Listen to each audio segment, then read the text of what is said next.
Bonjour et bienvenue dans cette nouvelle série de vidéos sur la finance décentralisée.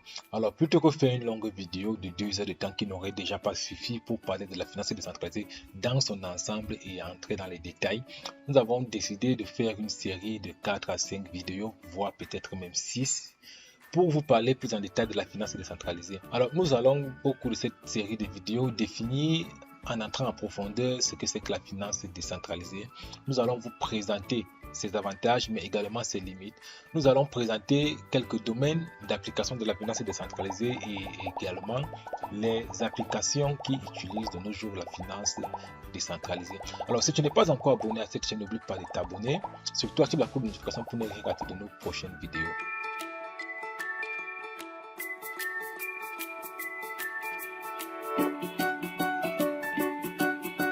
Dans le système financier actuel, la population passe par un tiers de confiance pour valider ses opérations, placer ses économies ou encore stocker son argent. Ces tiers de confiance peuvent être des banques, des courtiers, des notaires ou huissiers, des compagnies d'assurance, sans oublier des autorités de contrôle et de régulation et bien sûr des gouvernements. C'est l'ensemble de tout cela qu'on appelle finance centralisée. Si on réussit à supprimer ce tiers de confiance, on pourra alors parler de finance décentralisée. Selon une enquête menée par la Global Fund, il existe dans le monde plus d'1,7 milliard de personnes adultes non bancarisées. Alors ce chiffre montre à suffisance que l'exclusion bancaire reste un problème majeur dont la finance centralisée a du mal à résoudre. Alors essayons à l'instant d'imaginer un mécanisme qui permettra à tout le monde d'avoir un compte bancaire, d'accéder aux moyens de paiement numérique et une monnaie digne de confiance. Alors, il faut noter que moins de 40% de la population mondiale aujourd'hui déclare avoir confiance au système bancaire. Alors, cela signifie que 60% de la population n'a pas confiance au système bancaire et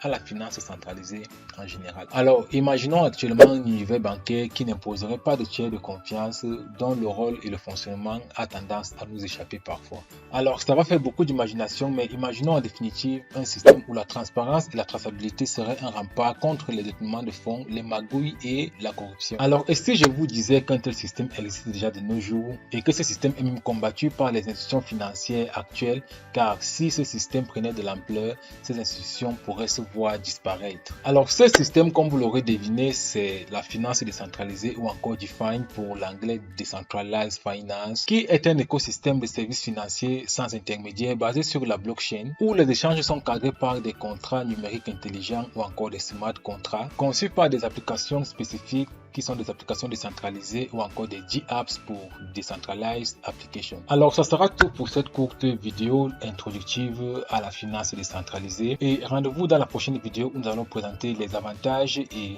bien évidemment les limites de la finance décentralisée. Alors, une fois de plus, si tu n'es pas abonné à la chaîne, n'oublie pas de t'abonner et surtout active la cloche de notification pour ne rien rater de nos prochaines vidéos. Alors, dans cette chaîne, nous vous parlons de crypto-monnaies, de bourses, d'investissement en ligne et de tout ce qui concerne l'économie digitale. Nous vous présentons également des opportunités qui pourront vous faire arrondir vos fins de mois. Car comme on dit chez nous, vous savez déjà, l'argent, c'est le nerf de la guerre.